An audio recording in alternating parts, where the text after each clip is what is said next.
फैसले सारे लिए जा रहे हैं, ये एक तरह से देखा जाए तो 2014 को लक्ष्य में लेकर ये कैबिनेट में सारे फैसले लिए जा रहे हैं।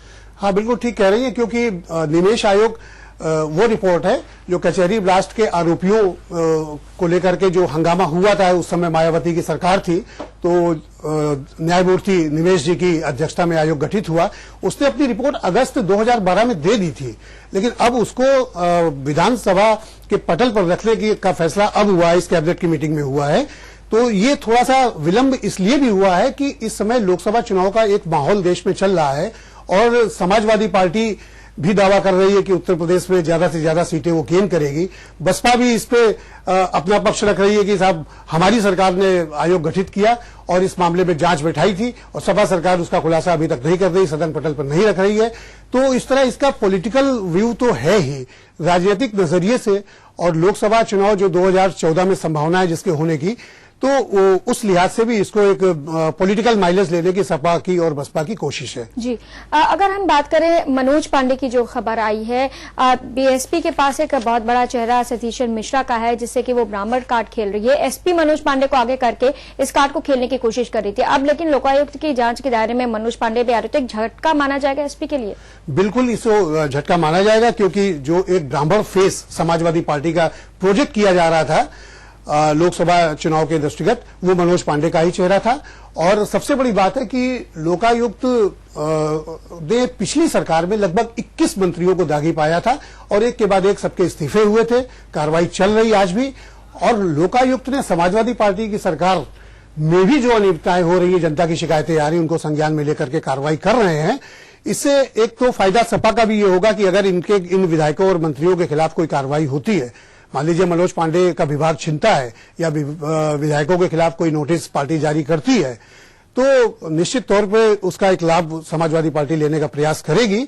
और ये कदम वास्तव में स्वागत योग्य है कि कहा जाता है इस तरह की संस्थाएं सरकार के प्रभाव में रहती है, लेकिन लोकायुक्त ने ये एक्शन लेकर के साफ कर दिया कि लोकायुक्त किसी दबाव में काम नहीं कर रहे हैं। जी, एक खबर और महेश, इस पे हम चर्चा करना चाहेंगे। आरटीआई के दायरे में कल सारी राजनीतिक पार्टियां आ गई थी और इसको लेकर पूरे दिन सुगबुगाहट होती रही, लेकिन आज जिस तरह से खबर आ रही है कि आरटीआई के दायरे में आने का सारी पार्टियों ने नामंजूर कर दिया। 6 पार्टीज को इसके दायरे में रखा जाता है, लेकिन अब सब नामंजूर कर रही, तो पारदर्शिता लाने की जो बात हो रही थी वो पार्टियां नामंजूर कर रही हैं। ये तुलिका, इसमें जो सबसे बड़ा टर्न आया है कि इस समय जो देश में माहौल है वो सीएजी और सीआईसी यानी केंद्रीय सूचना आयुक्त, ये संस्थाएं सीधे सीधे पार्लियामेंट से टकरा रही हैं और इसको लेकर के नेताओं में बड़ी खलबली मची हुई है, क्योंकि ये अपने संवैधानिक दायरे में रहकर के काम कर रही हैं, लेकिन जो ज्यादा संवैधानिक दायरे में रहकर के ज्यादा पब्लिक फ्रेंडली होना या ज्यादा पारदर्शिता दिखाने की बात होती है, तो ये पॉलिटिकल पार्टीज विचलित हो जाती हैं। भाई ये अगर ये ढोल पीट रही कि हम जवाबदेह हैं, हमें पारदर्शिता है, तो फिर आखिर इस फैसले से क्यों, इसकी आलोचना क्यों कर रही है? और सबसे बड़ी बात है जो कैडर में पार्टियां हैं, मार्क्सवादी कम्युनिस्ट पार्टी जैसी पार्टियां हैं, ये तक विरोध में उतर रही, भारतीय जनता पार्टी तक विरोध में, सारी पार्टियां एक सुर में इस फैसले के विरोध कर रही हैं। बजाय विरोध करने के अगर ये पार्टियां अपने फंड्स को लेकर के पारदर्शिता लाएं और जनता के बीच में ये बताएं, जनता को जानने का अधिकार है कि किस पार्टी के सोर्स ऑफ इनकम, उनके आय के स्रोत क्या है, कैसे खर्च किए जाते हैं। अभी शीला दीक्षित को लगभग इनके ऊपर आरोप लगा था 25 करोड़ का जनता के पैसे का विज्ञापन उन्होंने अपने प्रचार प्रसार में लगवा दिया। तो इस तरह की जनता के पैसे का जो मिसयूज होता है पार्टीज, और ऐसी ऐसी कंपनियों से ये चंदा लेती हैं कि जो समझिए कि अभी एक मैं कहीं देख रहा था, पढ़ रहा था कि उसमें यूनियन कार्बाइड जो भोपाल गैस ट्रेजेडी में जो कंपनी फंसी थी, उस कंपनी की किसी सहायक कंपनी से कांग्रेस ने चंदा लिया। तो कहने का मतलब ये है कि कहीं ना कहीं पारदर्शिता होनी चाहिए। और अगर यही वजह महेश जी की पार्टियां जो है अपनी ये बात सार्वजनिक नहीं करना चाहती हैं कि अगर ये सारी चीजें सार्वजनिक हो गई तो उनको, उनकी छवि को बहुत बड़ा धक्का लग जाएगा। बिल्कुल बिल्कुल सही है। हालांकि ये बात कह के पल्ला झाड़ा गया है कि अगर किसी को कोई दिक्कत है तो कोर्ट के दरवाजे खुले हैं, लेकिन हर चीजें कोर्ट में नहीं लाई जा सकती है। तो फिर आरटीआई के तहत अगर ये पॉलिटिकल पार्टीज को पहले अलग रखा गया था, लेकिन जहां अर्थ का इन्वॉल्वमेंट होता है, जनता के पैसे का इन्वॉल्वमेंट होता है, तो जनता को इस बात का राइट बनता है कि उसके पैसे का मिसयूज कहां किया जा रहा है। ये पार्टियां, अब आयोग को ये लोग पूरे रिटर्न दाखिल करती हैं, तो लिखा इसमें सबसे बड़ी बात यह है कि क्या लोकसभा के चुनाव में 15-20 लाख रुपए ही खर्च होता, करोड़ों खर्च होते हैं, लेकिन शो किए जाते 15-20 लाख। तो काले धन से चुनाव लड़ा जा रहा है, ये तो दुर्भाग्य है देश का। अर्थव्यवस्था चरमरा रही इसी वजह से। जी, जी महेश जी, एक खबर थी जिया खान के, जिस तरह से आत्महत्या जिया खान ने की है। ये कोई पहला मामला नहीं है। अगर हम ये चकाचौंध भरी जिंदगी जो होती है उसकी बात करें, बॉलीवुड की बात करें, ग्लैमर जगत की बात करें, पहले मामले नहीं है। इस तरह के मामले और आते हैं कि छोटी उम्र में एकदम से जो है लाइमलाइट में आ गए और उसके बाद उस लाइमलाइट को हजम नहीं कर पाए। वो अगर आप आगे जाके थोड़े से नाकाम होते हैं तो आप डिप्रेशन में चले जाते हैं, स्ट्रेस में चले जाते हैं। हाँ, ये बात सही है कि जिया खान ने भी आत्महत्या की, वो डिप्रेशन में थी। और दूसरी बात ये भी है कि जो इस तरह की अन्य घटनाएं बॉलीवुड में हुई है जो सफलता के चरम पे थे, लेकिन किन्हीं न किन्हीं कारणवश वो डिप्रेशन में थे। उसके पीछे सिर्फ पैसा ही या लोकप्रियता ही कारण नहीं था। अब गुरुदत्त का जो केस था वो तो लोकप्रियता के चरम पे थे और उनके बारे में कहा जाता है कि उन्होंने नींद की गोलियों की हैवी डोज ले लेकर खुद को उन्होंने खत्म कर लिया। अब दिव्या भारती का मामला कि एक मल्टी स्टोरी अपार्टमेंट से गिर के वो उनकी डेथ हो गई थी, उसको एक हत्या बताया गया। आज तक वो वर्कआउट नहीं हुआ। इसी तरह मनमोहन देसाई का केस हुआ। तो इस तरह कम से कम नहीं तो 8-9 केसेस ऐसे हैं कि जहां पर बॉलीवुड के स्टार्स को मौत चुननी पड़ी। तो आखिर ये इसकी वजह क्या है, ये लाइमलाइट पे नहीं आ पाया। डिप्रेशन कह के ही टाल देना ये कोई वैसी बात नहीं है कि सब डिप्रेशन में थे इसलिए आत्महत्या कर ली। सच क्या था ये जनता के सामने आना चाहिए। जी महेश जी, बहुत बहुत धन्यवाद अखबारों पे एक नजर डालने के लिए, साथ ही ये भी बताने के लिए कि किस खबर को क्यों सबसे आगे रखा है किस अखबार ने। तो अब इस सेगमेंट के बाद हमारे दर्शकों को ये जरूर पता चल गया होगा कि आज के अखबार में किन किन खबरों को प्रमुखता से उठाया गया है। अखबारी नजरिए में फिलहाल इतना ही, लेकिन यहाँ पे हम रुकेंगे एक छोटे से ब्रेक ले। ब्रेक के बाद हम आपको बताएंगे कि आपका दिन कैसा होगा।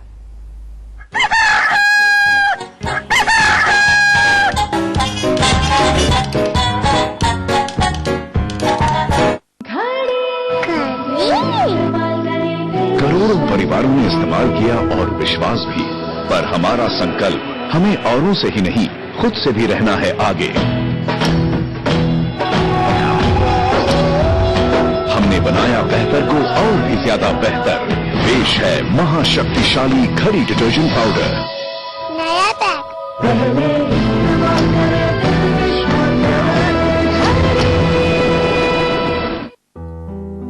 Knowledge is what we gain. Discipline is what we follow. Motivation is what we get. Attitude is what we are. We are KDMA. बदहज़मी जी मचलाना गैस का अचूक इलाज पुदीना प्लस। हर दर्द को दूर भगाए,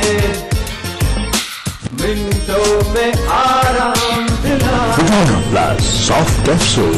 रिसर्च में साबित हो चुका है कि न्यूट्रिएंट सोया चंक्स में है सबसे ज्यादा प्रोटीन। तभी तो मैं इससे बनाती हूँ वेज बिरयानी, कोफ्ता करी, वेज मंचूरियन, वेज कबाब और भी कई टेस्टी डिशेज। प्रोटीन से भरपूर न्यूट्रिएंट सोया बड़ी, स्वाद भी सेहत भी। 3 रुपए की चाय, 4 रुपए का समोसा और 1 रुपए का अजी 1 रुपए का लाजवाब जी हुजूर पान मसाला। लाजवाब खुशबू, लाजवाब स्वाद, खाइए जरूर लाजवाब जी हुजूर पान मसाला। खाइए लाजवाब जी हुजूर सिर्फ 1 रुपए में और मुस्कुराइए हुजूर। पान मसाला खाना हानिकारक है। शुद्ध सोने एवं डायमंड के आभूषण की श्रेष्ठ कला, प्राचीनता एवं आधुनिकता का संगम जो आपके मन को भाए और नवीन युग की छवि आप में दर्शाए। Sona Chandi the diamond arcade, Birhana road, Kanpur.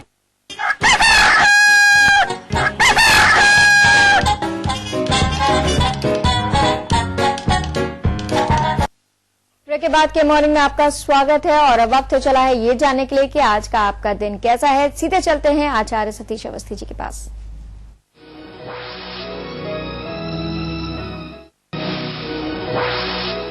मेष राशि वालों, आज आपके जीवन में बहुत सारा उथल पुथल मच रहा है। आपके जीवन में बहुत सारे लोग हस्तक्षेप करने वाले होंगे।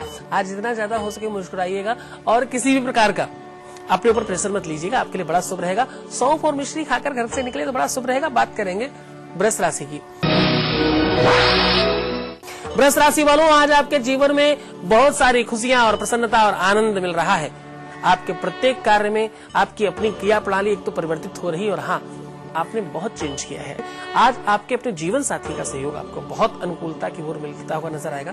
यात्राएं संभावित दिखाई पड़ती है। स्वास्थ्य पर ध्यान रखें, खान पान पर नियंत्रण रखें। आज उपचार में आपको करना है कि चावल का परित्याग करें, चावल बिल्कुल नहीं खाएं और मीठा थोड़ा सा कम खाएं, वरना आपके अपने स्वास्थ्य में थोड़ा सा मुश्किल आ सकती है। बात करेंगे मिथुन राशि की। मिथुन राशि वालों, बुद्ध की वजह से आपकी कलात्मकता जहां बढ़ेगी, वहीं आज आपकी पढ़ने में, शिक्षा में और हाँ कुछ नया काम करने में आपकी अपनी अभिरुचि और मजबूत हो रही है। कुल मिला के अगर बात करें तो आज का दिन आपका शुभता की ओर अग्रसर हो रहा है। अगर आज आशीर्वाद लेते हैं सबका और सबसे मुस्कुरा के बात करते हैं और अभिमान का परित्याग करते हैं तो आपके लिए बड़ा ठीक रहेगा। बात करेंगे कर्क राशि की। कर्क राशि वालों, आज चंचलता भरा जीवन आपके अपनी शिक्षा में बाधा उत्पन्न कर सकता है। आज आप अपने बड़ों की आज्ञा नहीं मान करके अपने को पीछे घसीटेंगे, इसलिए बहुत ध्यान से रहिएगा। हर व्यक्ति की बात सुनने की कोशिश कीजिएगा। हम सब कुछ ठीक करते हैं ऐसा भाव मन से निकाल दीजिए और जितना ज्यादा हो सके कुसंगति से दूर जाइए। एक काम करिएगा, आज भैरव जी का दर्शन कीजिएगा या कुत्ते को इमरती खिलाइएगा तो आपके लिए बड़ा शुभ रहेगा। सिंह राशि वालों, अपने क्रोध पर नियंत्रण रखें और भाई संबंध में हम बहुत दिनों से कह रहे हैं आप थोड़ा ठीक कीजिए। आपके संबंधों में मधुरता आने की आवश्यकता है और हाँ, कभी किसी के व्यक्ति का विश्वास नहीं तोड़े, थोड़ा विश्वास पात्र बने, थोड़ा विश्वास मत जमा के रखें। जबकि आपका व्यवहारीकरण आज मजबूत होगा, जबकि आज व्यवहारिक रूप से आप और स्ट्रांग होंगे। एक काम कीजिएगा, बैल को गुड़ खिलाने से आज आपको लाभ होगा। बात करेंगे कन्या राशि की। कन्या राशि वालों, आज आपके दिन में थोड़ी सी उतार और चढ़ाव, यानी दोपहर तक की स्थितियां थोड़ी सी सामान्य होंगी। उसके बाद दोपहर 12 बजे से लेकर के 3 बजे तक मिड में होंगी और उसके बाद उन्नति की ओर अग्रसर होंगी। यानी कुल मिलाकर अगर हम बात करें तो आज जो मॉर्निंग का टाइम है वो आपके बीजारोपण का है, उसके बाद सींचने का और सायंकालीन फसल काटने का। आप पूरी तरह से होंगे सफल। एक काम कीजिएगा कि आज जितना ज्यादा पॉसिबल हो अच्छे कपड़े पहनिएगा, अच्छी तरीके से रहिएगा और हाँ, अपने ऊपर से एक मुट्ठी चावल उतार के चलती हुई सड़क पर डालें तो आपके लिए बड़ा शुभ रहेगा। बात करेंगे तुला राशि की। तुला राशि वालों, आज आपका ध्यान सौंदर्य प्रसाधन में लग सकता है। आज सौंदर्यीकरण में आप बड़ा ध्यान रखेंगे। आज अपने व्यक्तित्व को निखारने की पूरी चेष्टा, पूरी कोशिश और पूरा आपका उद्गम होगा।